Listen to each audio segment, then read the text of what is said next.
Welcome to Streaming Dialogues, the podcast where insights meet innovation in video streaming. In each podcast episode, we thoroughly explore the ever-evolving world of video streaming.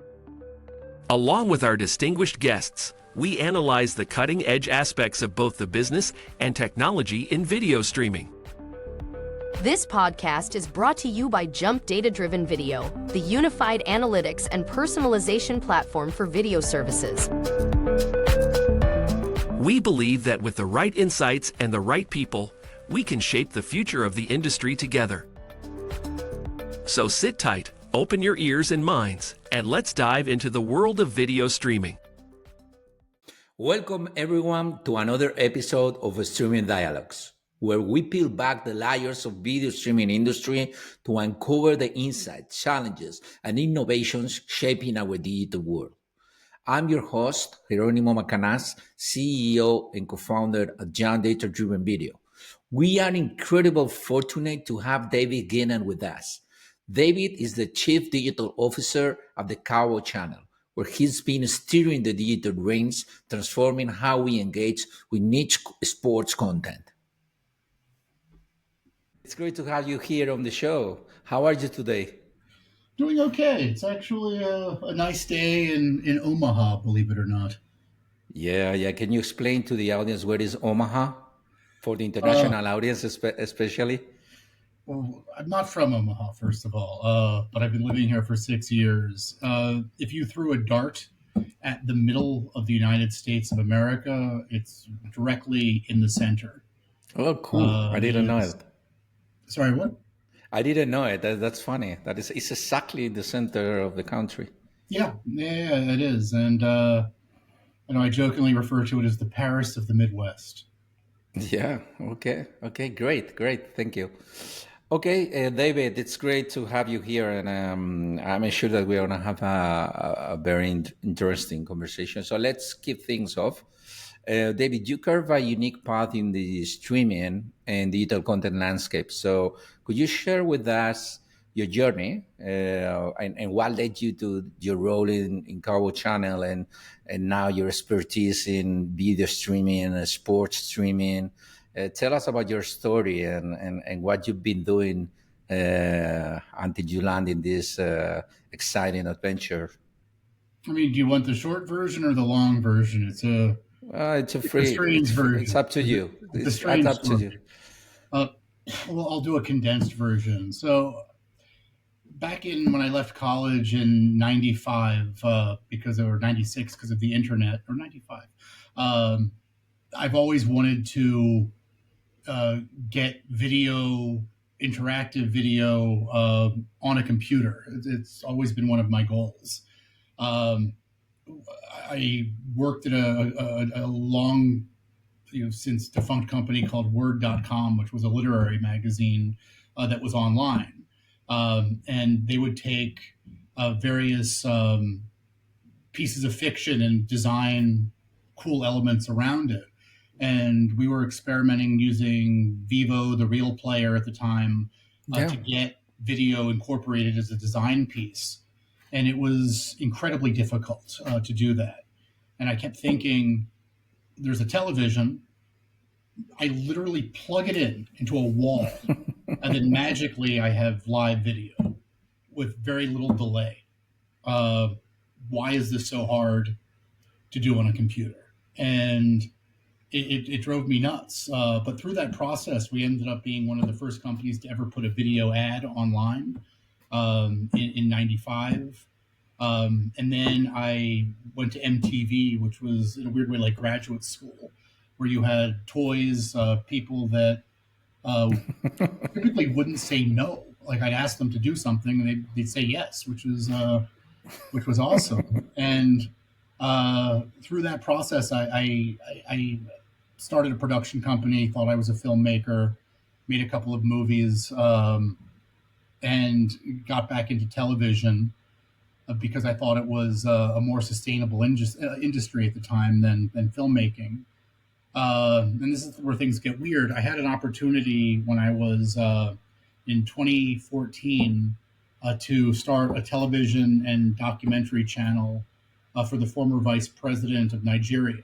So I Oh, really? moved my family to northern Nigeria.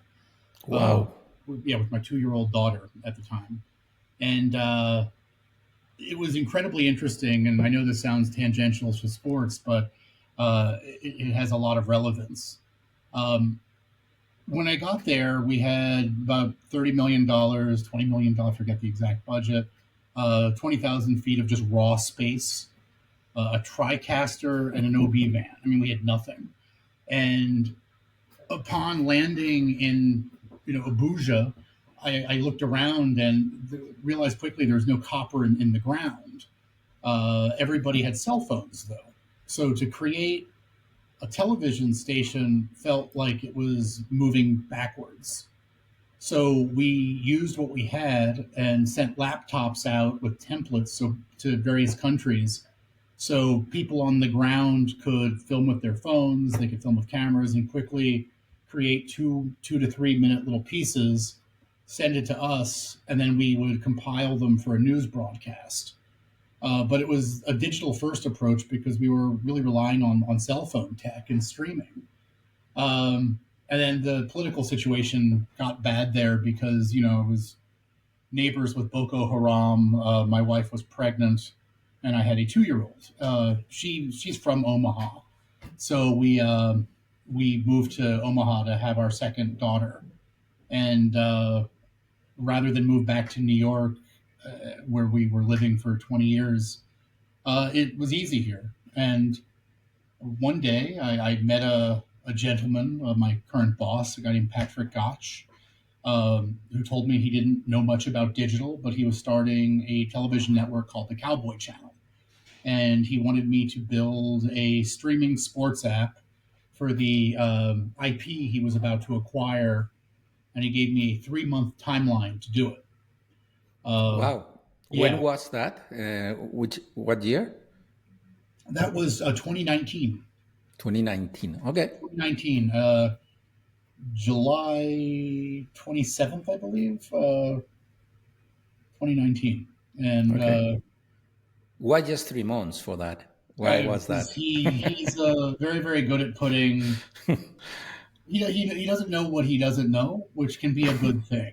So, when you give somebody a timeline of, this will take 9 months, sometimes you'll hear bullshit, make it in Yeah. 3.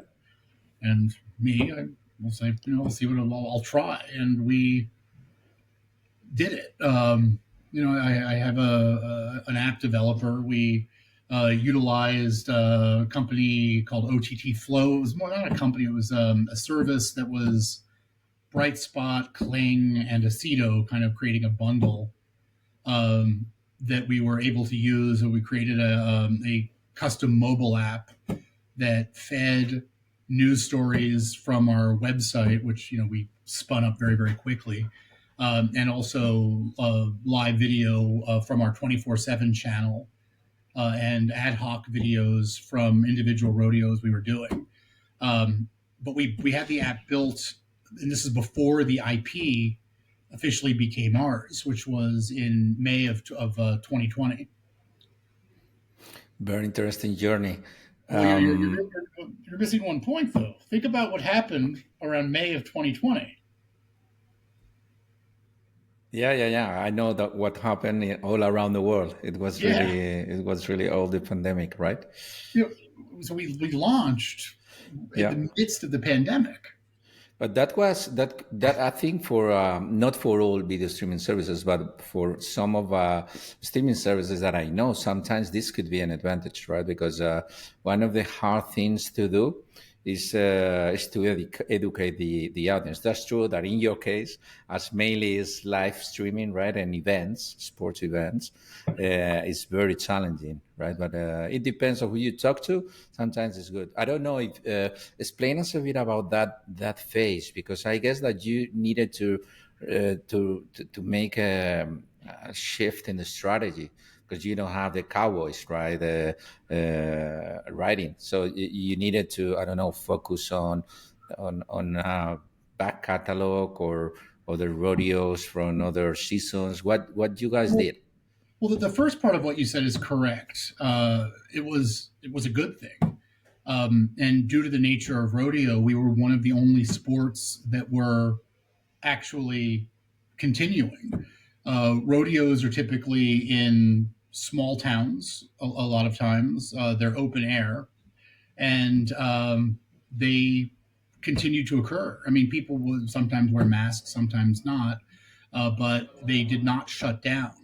So Oh, we were okay. one of the few live sports still happening, and the convergence of people being trapped in their homes, wanting something live to watch, I think helped us tremendously. Totally. Yeah, there's no other sports to really to turn in or to watch. So that's interesting. Okay, David, given your experience and when you started with the Cowboy Channel, what vision did you bring to the digital strategy? Have you seen this space evolve since there? Because you started like a just you alone, based on what you mentioned. The rest of the organization, your boss, and the rest of the team, probably they were not digital executives, so they probably knew a lot about rodeos, but not about digital. So, what was the first things that you set up once you set up the service and this mobile app? Because niche audiences are not easy to target, right? So it's sounds like you have the audience there, but at the end of the day, the demand and the expectations for specialized audiences typically are more demanding than the general ones. So how you handle that? Well, they are, but before we actually had the IP to stream live rodeo, we needed to establish ourselves as an authority on rodeo, and that's why we created the our website. We launched we spun up a website called the Cowboy Channel. Our service is called the Cowboy Channel Plus, and then they're separate things. And we I hired two young sports journalists that were fresh out of college, Okay. and I basically said, learn everything you can about rodeo. And what I Okay. know about young hungry kids out of college that are sports Yeah. nuts, it does not matter about the sport. I mean, it really doesn't. I mean, if you, it's like in a weird way, like gambling. Like one of my or sports betting. One of my journalists during COVID was looking for live sports and found himself betting on Russian ping pong because he just had the need to watch live sports. And so they learned as much as they could. And within 6 months, I would say rivaled anyone in the company. Now I could safely say they know as much, if not more, about the current state of rodeo. I mean, they're expert level. Maybe not the history of it, but potentially the history of it. So we did the classic move with the classic editorial strategy, which is you have a website, and then you post to social media, and then you get the traffic back to your website. So for the first 6 months, my job was looking at Google Analytics and just making sure my concurrent uh, users were above 50. Above 50, I was happy. We had, I think, we started with 50,000 Facebook likes, and we're now in 4 years over 1 million followers on all platforms and number one on interactions. But the strategy was fairly simple, which was if there was anything happening in the world of rodeo, be first. Just get that info up as quickly as humanly possible. Be accurate, be first, and utilize what we had. And this was before we had, I mean, even photo assets to use or video assets. I mean, it was rough. But in May, when the IP kicked in, we had something no one else had, which was we had access to all of the live streams, uh, which means you have access to the news. You know what's Yeah. happening before anyone else. So Yeah. we were able to clip and get them up on social and grow that substantially to foster an audience. Now, mind you, we have a television audience. I mean, we have the Cowboy channels on television, but to ask somebody who already has the service to spend extra money to get pretty much the same thing plus a VOD catalog is it's a hard ask. Yeah. Whereas on social media, like my reach was my most important thing. Like what I cared about were people in upstate New York that cared about rodeo, people in Australia that cared about rodeo.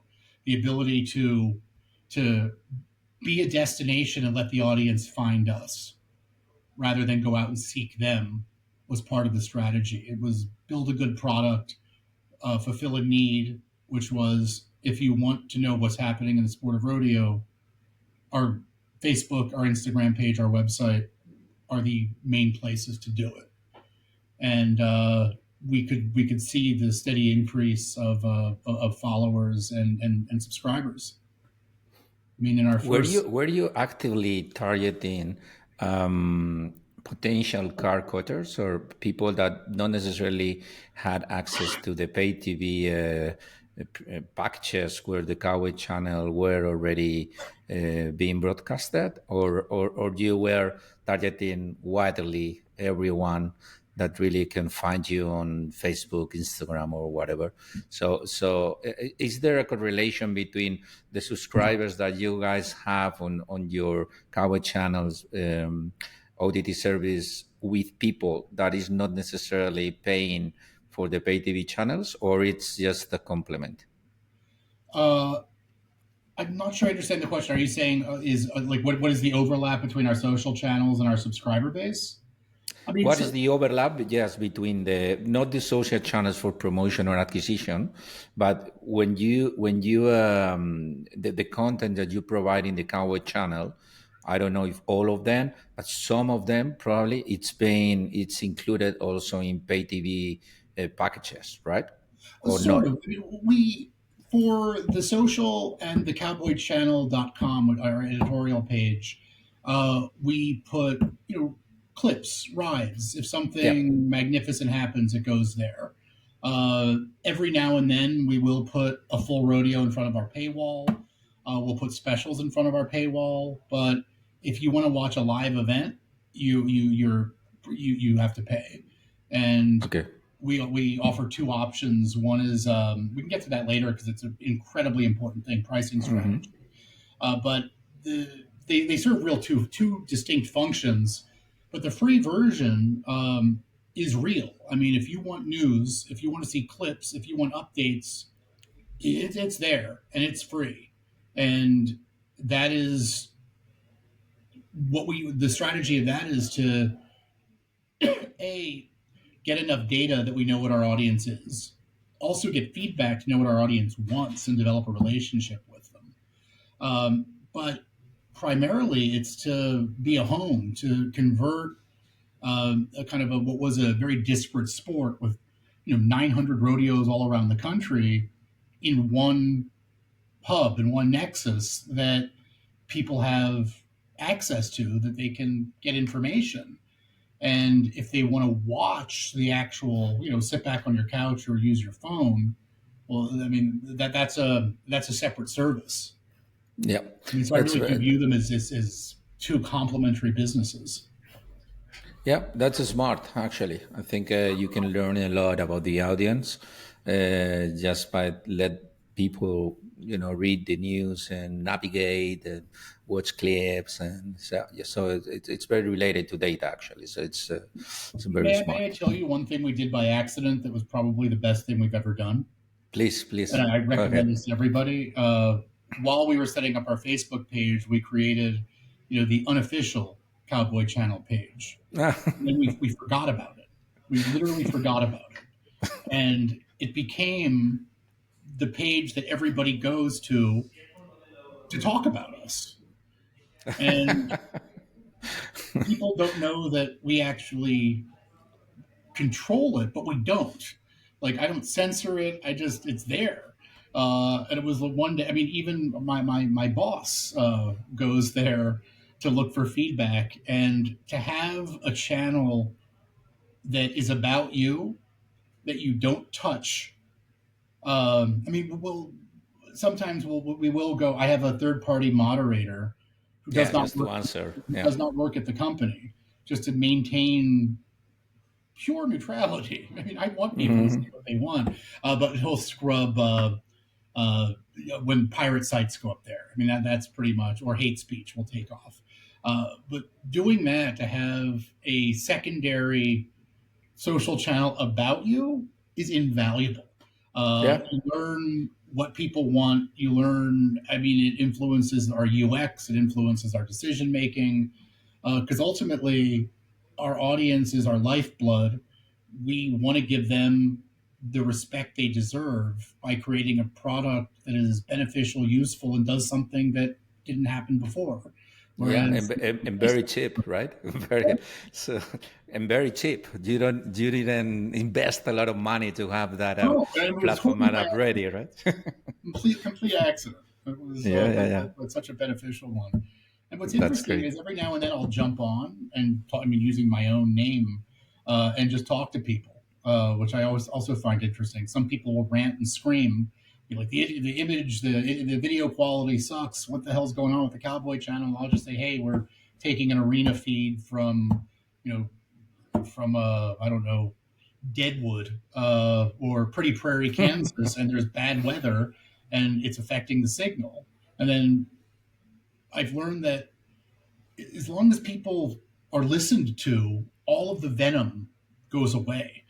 They became some of the nicest. They're the nicest people in the world. We had an outage for about an hour. Our CDN went down, and immediately went to social and explained what was happening. And people were the response was, "It's okay, we'll wait." It was just like it was nice. It was like I almost No cried. problem. That worked for you. Like, so it was just, I was expecting just venom, and it was like an understanding audience, which was in the land of Facebook unheard of.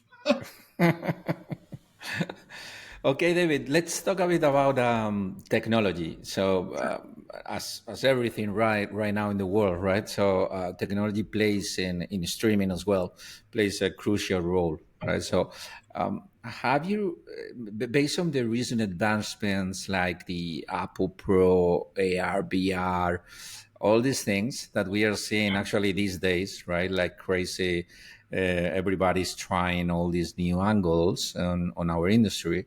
How do you think these things will influence um, the way that you will deliver the Cowboy Channel in the future?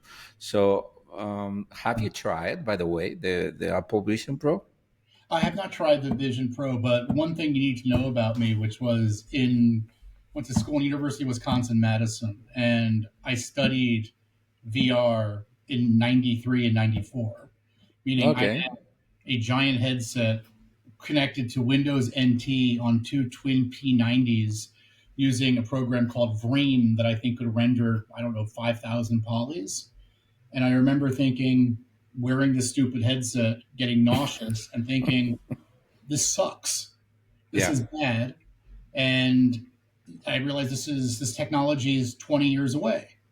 And that was in 1994, 1995, 20 years Yeah. away. Exactly. When I got to Omaha, which coming from New York, I kind of view like jail. So if you're in jail, what do? You read books and you lift weights. So I went back to school, and I got a degree from the medical school here in XR, in AR, VR, XR, and data visualization. And there I got to play with God, the HoloLens. I mean, all of the toys that were available in 2018. And my feelings of VR are, I guess, controversial. I view it as a claustrophobic medium. Uh, I view it very similar to 3D glasses, the 3D films. I think it takes people out of a communal environment. Um, and I think it's an interim medium until we have like the equivalent of like the Star Trek holodeck. Uh, I am very interested though in the Vision Pro, of the fact that the way it's utilizing camera tech to Yeah. create the illusion of personhood, um, and a lot of people were freaking out about the price without realizing it's basically a developer version to build on. And when Apple does something, with a few exceptions, they typically don't fail. I mean, I thought the iPad sucked when it came out. And, I mean, Yeah, that's true. you know, so don't trust me on any of this stuff. But as it shrinks and gets smaller, I mean, eventually we're going to have, we're going to have glasses or a contact lens that uses bioelectricity that gives us a HUD. I mean, that's a given. So the interactive element is obviously going to change sports, but I think the question people need to be asking is in what capacity? Like, Yep. what's it need to do? And they've already, I mean, the NBA and NASCAR, I mean, shout outs to those places for innovating and being the first. Like, they were the first to do 360 video. And I thank them for that, because I don't want to say this disparagingly at all, but it wasn't very good. But I applaud them for doing it so I could not do it. And had I been in their situation, I would have been full force, like, do this, go hard into 360, and realized it was probably a mistake, because who wants to, I'm going to quote Kenny Powers from Eastbound and Down, look like a demented version of Ray Charles popping balloons in the air. But I mean, ultimately, we have AR. I mean, headphones are AR. I mean, it changes your audio. Your phone is AR. I like the two-screen experience, which most people do while watching sports a lot. Like, I watch a baseball game, I'm looking at stats, I'm seeing, and I'm on my phone, and I'm texting, I'm doing other things. To have that all in my face, I don't know.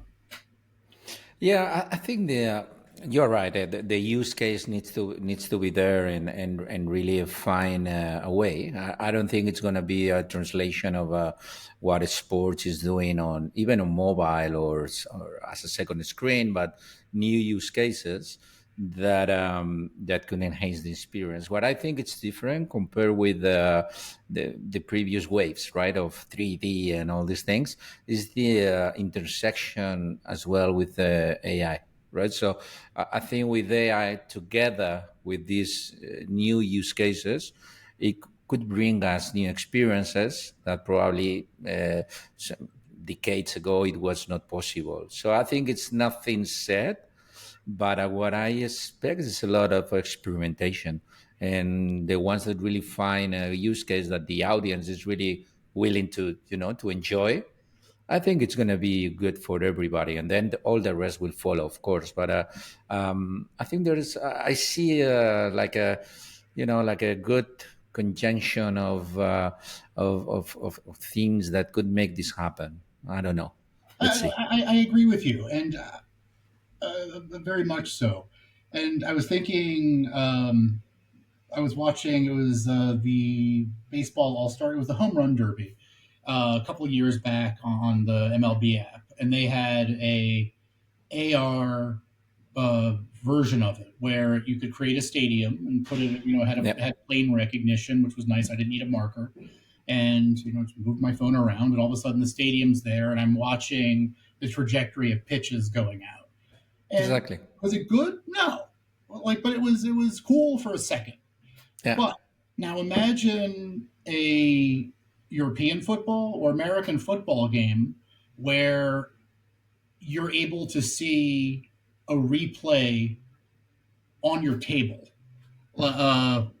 Because football happens so fast that you have video replay. But imagine, video games do this all the time. You have 3D rigged animated versions of each player to take those and in real time be able to watch from any perspective on your tabletop, see the pitch, to see a football play, and to really understand the strategy behind it. I think is going to be tremendously valuable. I mean, again, I'm able to follow baseball's my sport. Football, I watch, but I don't know the intricacies of strategy. But it's something I'm as I keep watching, I grow more and more interested in, and I keep watching certain plays over and over again. But to see that from different perspectives, to isolate a player, to remove other players, and see how that works from a user perspective, but also from a broadcast perspective, to be able to kind of have somebody take the controls of an AR environment, Yeah. like the way they use the auto pen, I think is going to Exactly. be massive. I mean, I think that's going to be massive. Yeah. But I also Yeah. think it's going to be niche. I mean, I think you're not going to have it in sports bars. It's going to be a Yeah, select it's going to few. be neat. So yeah, for early adopters and all of that. That it's at the end how everything evolves, right? So yeah, let's see. What's everything about my philosophy with technology, and it sounds very simplistic, and it kind of for a reason, is there needs to be a there. Unless there's a reason for it to be there, don't do it. Yeah. Why? Otherwise, you're wasting time. Yeah. Yeah. Yeah. Yeah. And that's why I like Well, Avatar. Like I saw the first one, and I was like, "Yeah, it's a shitty movie. Why the hell do I want to watch this? I mean, it looks cool, but like after 20 minutes, I'm bored." Yeah, yeah. Well, at the end, I think you need to solve a pain, right? If there is no pain, there is no need for nothing, technology or whatever else, right? So you need to really or create a demand. That is the most difficult. But if not, then you need to fix the problem that the users are Or having, save time. I mean, like or technology. save time. Yeah, But when you're free fixing a up problem time that's for the not people. there, Yeah, that's when I take issue with it. yeah, Like yeah, you're giving people something they never asked for nor wanted. yeah. Give people something they never asked for, but they realize they want. I mean, that's an iPhone. I mean, that's any technology. But that they don't want, that's, Yeah, yeah, that's true. Let's talk about aggregation. So we saw it in the news, right? Or ESPN, Fox, Warner Brothers, Discovery. All these guys are, announcing or discussing joint ventures. We also have seen services like Netflix with the Netflix Slam in Vegas, right, for tennis. So the landscape seems to be changing, and from the traditional, direct to consumer, SBOT, drama, fictional movies, or just the live sports from, the most popular sports in the traditional platforms. So, what's your take on these developments in the market? Because do you think this could impact the niche channels like yours? So, you need to be bundled, or do you think it's an alternative? It's a complement. It's another distribution channel like any other. How you see these new joint ventures and companies like Netflix entering into sports as well? I find it fascinating. I mean, again, there are people like Magnus Svensson that know a lot more about this than I do. But my personal take is that it's a full out street fight between Google, Amazon, and Apple right now, and I personally see Amazon winning. And again, this is totally anecdotal, but I have, in my business, I have every service there is. I mean, I just do. But I find myself, I have 3 children. I have a job, and I go home. I deal with the 3 children. I get them to sleep, and like most people, I have like an hour, maybe an hour and a half to watch something before I sleep. And I've taken note what I do. So I have an Apple TV, I have a Roku, but upstairs in my bedroom, I have an Apple TV. And the first thing I do is I go to YouTube television and I watch a little bit of the news, and that is following the same. It's basically it's cable light. It's trying to mimic what traditional broadcast cable was.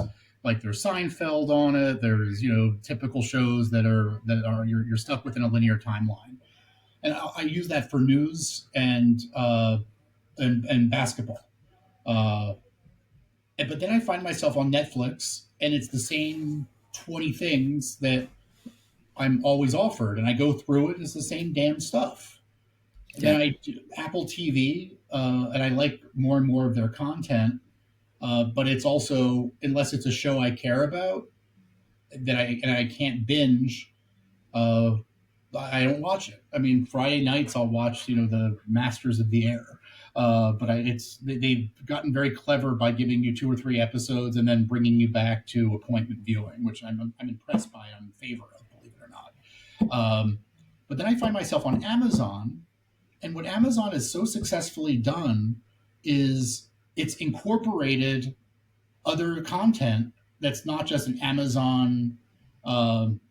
It's not just their Lord of the Rings show or their own productions, but MGM Plus, Paramount Plus, Showtime, even HBO. So it gives the illusion that that's all Amazon's programming, and so I find myself scrolling and finding more content there and spending more time looking for stuff on Amazon than any of the other uh, platforms out there. So that's where I search, where the other ones I'll figure, oh, there's a show called Shogun on FX. Oh, that's on Hulu, and I'll watch it there, and then get annoyed that I have to wait a week. But I think that's good because I don't want to just binge something and lose it all. So I view Amazon really winning, and especially with the introduction of live sports and the ability to take other people's content and psychologically make you think it's Amazon. But how does this affect me? Substantially. I'm in a weird position, though. I'm niche. I have a niche sport with a probably maximum fan base of 500,000 paying subscribers. We're at 120 now. Whatever I do, they're going to come watch. I don't have to worry about them going somewhere else because we own the IP rights, which is a very unique and the position I do not take for granted either at all. But if I was just starting this right now, rather than spend the $500,000 to launch an SVOD service, and that's on the cheap side, would I just go straight to Amazon? And that's what I see happening. I view Amazon and the other companies, if they're smart, as creating almost a porthole for you to put your own live content on and be right there. In a weird way, like an SVOD adaptation of what the fast channel strategy was about 2 years ago. Yeah, that's very smart. I think probably Amazon is the most advanced aggregation model so far. I think the aggregation model will evolve more because that's true that the experience for searching and having this unified, UI with a lot of different networks and content is great. But the monetization part is still like a bit confusing. Very much That's so. my opinion. And So very you much don't you have content that you need to pay for, but others not. Then you need to subscribe to this channel. But then if you subscribe, then suddenly you click in another piece of content and you need to subscribe as well. So for people like us that are in the industry, you understand the differences of the networks and all of that. HBO or Max now. I mean, there's a scenario where you could end up having 2 identical subscriptions for the same service by screwing up on Amazon. Yeah, that's true. But anyway, it's a good movement, and it's the most advanced aggregation model, I guess. Well, let me ask a question for you. Yep. Most services, like most streaming services, I mean, what's their back end? What are they using? Amazon, AWS. I mean, my app is hosted on AWS. So in a weird way, I mean, and people use Cognito a lot of times for subscription management. Yeah. And so in a weird way, we're already all on Amazon. If Amazon just created an interesting UX and payment entitlement system, I mean, we're already there. And I'm not Yeah, advocating this because what terrifies me is then I'm paying to have my own content promoted. yeah, And quite frankly, I'm already paying Google and Facebook for that. yeah, yeah, exactly. You need to pay twice, so Yeah. it's not good. Yeah. No, that's true. That's true. I think probably the AWS and Amazon don't really see huge opportunity in make that happen. But technically speaking, of course, you are right. If not just Amazon, but between Amazon and Google Cloud, probably you have more than 80% of the catalogs and entitlements of the world. So yeah, that's a good idea. But Maybe then you some. also, like, I was watching, I forget what it was, but I had the option to buy the book from Yeah, Amazon. yeah, yeah, And I mean, Amazon, it's a giant shopping mall. And the more that content gets, facilitates e-commerce, the more interested they're going to be. And yeah, when I was at Sports Pro, I had the opportunity and honor to be a judge there.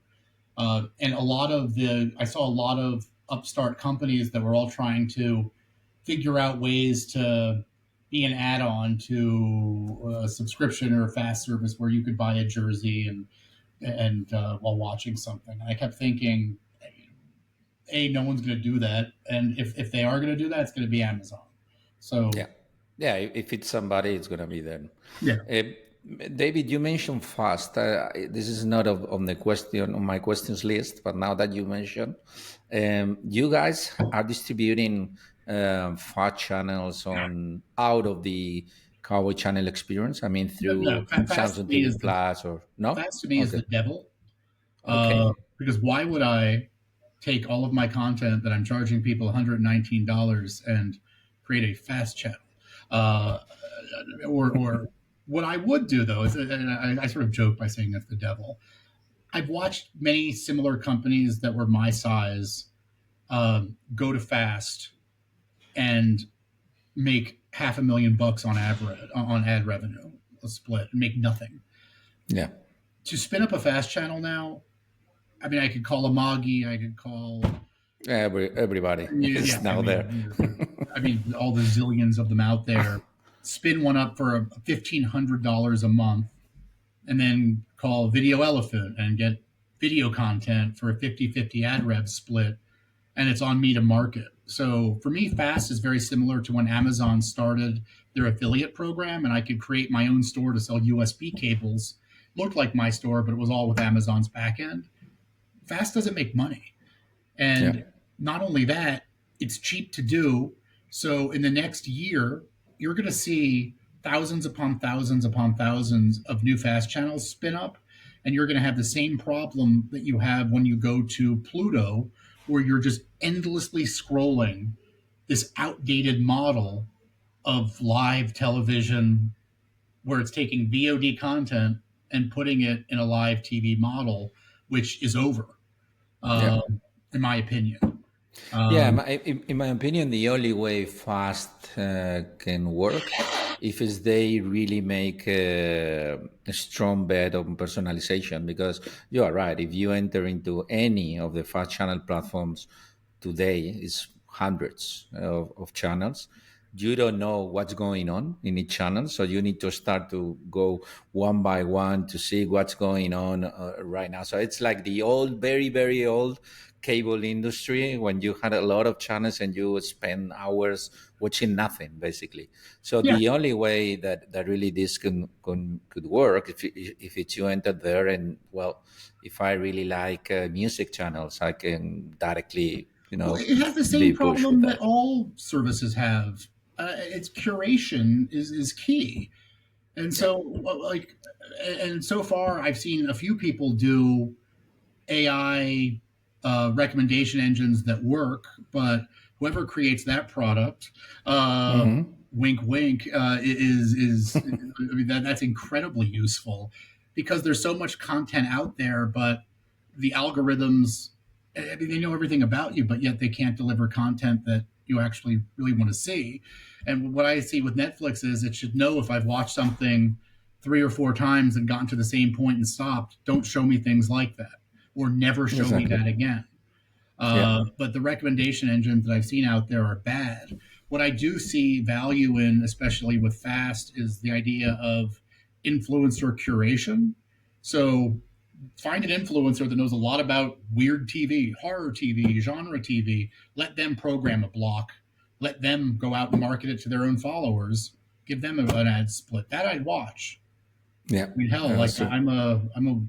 you know, I like old R&B, and if somebody is making a like if an expert out there is creating a curated fast channel of like of rare soul appearances and performances, and it's only at this specific time, I will watch. But Yeah. who's doing that well? YouTube. Yeah, yeah, yeah, exactly, exactly. No, I think you're totally right. The personalization technology, or more than technology, I think is the experience of discovery, right? Because I mean, you mentioned before, we are all with this infinitive carousels structure that basically are automatically curated for you based on your past behaviors. But what happens is that sometimes you have a mood that is completely different to what you had before. So the only way, I'm a believer in the concept of the video clerk in this new era, right? So basically, the interactivity between the end user and the service, and asking people what they really want. It doesn't matter if it's text, voice, whatever. But if just with probably a couple of questions, you could be much, much more I don't think it'd be narrow. a question. No one wants to answer a question. It has to do it via your behavior. But you're forcing me to bring up something that I don't want to talk about, but I'm going to now. That I call the Hunt for Red October effect. Now, it's a movie that I love. The Hunt for Red Yeah, October. it's a very good one. Sean Connery with a bad Russian accent. Fantastic film. If it's on Netflix without commercials, and I have the choice of watching it beginning to end, I will never, ever, ever select it. If it's on YouTube TV with 45 minutes left Yeah, on that's true. commercials, I will always select it. And I keep asking myself why. And I really do. I wonder. And I finally figured it out that it's about types of the, why am I actually choosing to engage with a medium? And sometimes I want something familiar that I'm looking at my phone, that I'm looking for I'm looking at sports scores. I'm looking at emails. I'm passively watching, and it's company, it's mood regulation versus something that Exactly. I'm actively watching. And so the way I measure whether or not something's good, whether something is good or bad, this is very sad that I do this. It's how many times do I look at my phone while I'm watching it, and that's Yeah, how I yeah, measure how good content is. yeah. That's true. Like That's true. Succession, the TV show on HBO, I never look at my phone. Fantastic. Yeah, exactly, Shows, I'm never exactly. looking at my phone the whole time. And that's how I measure whether it's good or bad. Yeah. Okay, David. So coming to the end, and this is the last question, but of course, I know that you will like this question. So, the future of sports streaming, right? So it's dynamic, and we have all these buzzwords, but also real technologies that are impacting all of us.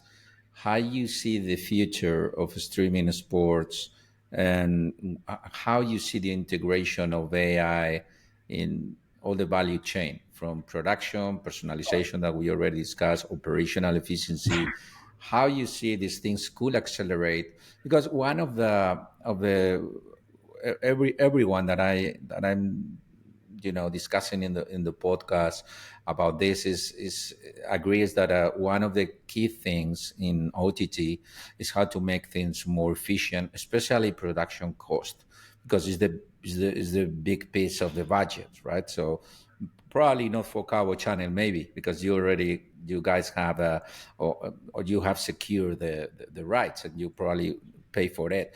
But when you need to license or produce large amount of collections of content, is very expensive. So the only way, and at the same time, people's wallet is it's completely uh, broken, right? So you can probably, there is not a lot of room for increasing prices neither, or at least it's a threshold, but probably you cannot go up in pricing. So you need to be more efficient basically in the rest of the value chain. So Well, do you think AI could help of that? absolutely. I mean, I see the sort of battle between the amount of something versus the quality of something. And I personally believe people would rather have access to more live content, even at the sacrifice of quality.